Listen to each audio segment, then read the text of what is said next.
तो आप सलमान खुर्शीद को सुन रहे थे। आपको बता दें कि उदयपुर में 3 दिवसीय चिंतन शिविर आयोजित किया गया कांग्रेस पार्टी की तरफ से। और चलिए आगे बढ़ते हुए बात करेंगे। उदयपुर में चल रहे कांग्रेस के नव संकल्प चिंतन शिविर का आज दूसरा दिन है।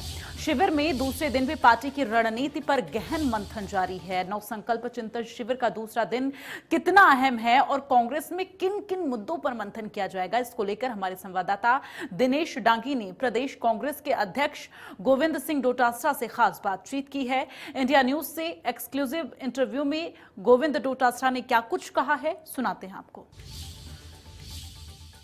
कांग्रेस की मजबूती के लिए उदयपुर में चिंतन शिविर हो रहा है। पीसीसी चीफ गोविंद सिंह डोटासरा हमारे साथ कर आपने भी जोशीला उद्बोधन दिया कि राहुल सोनिया गांधी की लीडरशिप में कांग्रेस मजबूत है।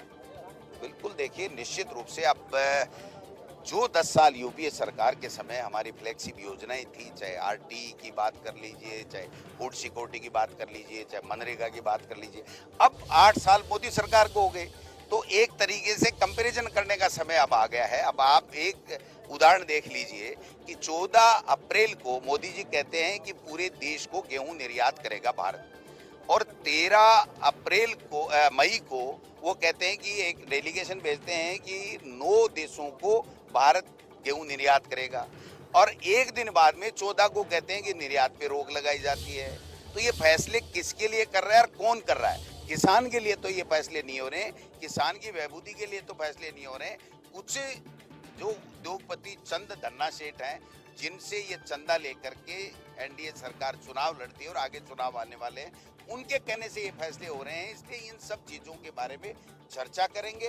संगठन की मजबूती की बात भी चल रही है। जो डिस्कशन होगा उसके बाद में जो 6 ग्रुप हैं वो रिपोर्ट देंगे मैडम सोनिया गांधी जी को, और उसके बाद में जो फैसले होंगे उसके बाद में एक नए संकल्प के साथ में एक जन जागरण यात्रा के रूप में हम लोग गाँव में लोगों के बीच में जाएंगे और जाकर के लोगों के दुख में सुख में खड़े रहेंगे और इस मोदी सरकार की गलत नीतियों के प्रति लोगों को बताएंगे। कमेटियों ने अच्छे प्रस्ताव किए हैं, अजय माकन ने भी बयान दिए हैं। कांग्रेस में बातें बहुत बड़ी होती है, पहले भी एक कैंडिडेट कमेटी की सिफारिशें लागू नहीं। इस बार कांग्रेस अलग मूड में नजर आ रहा है आलाकमान।